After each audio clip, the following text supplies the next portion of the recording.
کہ تم ہو سکتا ہے کہ خود کو ہلکان کرو ان کے کہانیوں کی، ان کی باتوں، دل آزاریوں کی وجہ سے، لیکن ہم آپ کو ایک واقعات سناتے ہیں، یہ واقعہ سناتے ہیں، آپ کو یہ واقعہ سناتے ہیں، بہت سارے واقعات سنائے اللہ تعالیٰ نے کہ آپ کے دل کو تسلی ہو، آپ کے ذمے وما علینا الا البلاغ المبین کہہ دیا کریں کہ پہنچانا ہے میرے ذمے، میں تو تم جیسا ہی ہوں اور میں نے تمہیں پہنچا دی ہے بات، آگے جو ہے وہ ہدایت دینا اللہ کا کام ہے بس۔ تو یہ جو ہمارے بچے ہوتے ہیں نا، اگرچہ یہ ہمارے تربیت، ان کا حق ہے ہماری اوپر، ان کو تعلیم دینا، ان کو ادب سکھانا، رسول اللہ نے سختی سے ہمیں یہ حکم دیا ہے کہ ان کے حقوق کا خیال رکھو، لیکن اس کا مطلب یہ نہیں ہے کہ تمہارے بچے بالغ ہو چکے ہیں،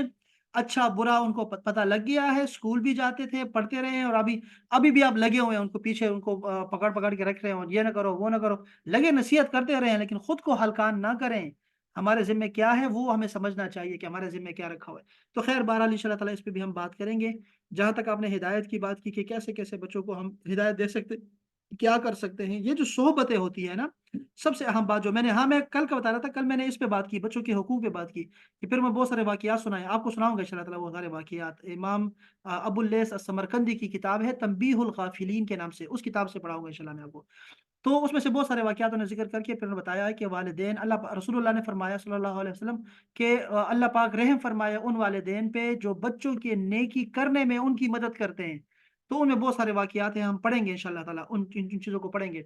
تو میں نے وہ ساری باتیں کی، پھر حقوق بتایا، پھر میں نے کہا کہ یہ تربیت کرنا، ان کے اچھے نام رکھنا، ان کے لیے اچھی ماں تلاش کرنا، یہ بچے کا حق ہے تمہارے اوپر، اور یہ وہ ضروری ہے، اس کے بعد ہی پھر وہ آپ کا حق ادا کرتے ہیں۔ یہ بہت ساری باتیں میں نے کی۔ تو پھر اس کے بعد میرے ماموں جو ہے ان کا خطاب تھا، تو پھر انہوں نے جو ہے اس کو آگے لے کے گئے، انہوں نے کہا کہ یہی بات انہوں نے کہی کہ میں نے ان کو کیا بتایا وہ آپ کو بتاتا ہوں۔ انہوں نے پھر یہ کہا کہ جب تک والدین خود نہیں کریں گے نا، عمل نہیں کریں گے، تب تک وہ بچوں کو نہیں سکھا سکتے، کبھی بھی نہیں سکھا سکتے، اس لیے والدین کو پہلے خود کام کرنا ہوگا۔ دوسری بات جو میں نے ان کو حل بتایا ایک چیز کا، وہ بہت اہم بات تھی، وہ اہم بات تھی، اور آپ کو بھی یہ بتا رہا ہوں، جو آپ کا یہ سوال ہے نا کہ میں کیا کروں بچوں کے لیے، وہ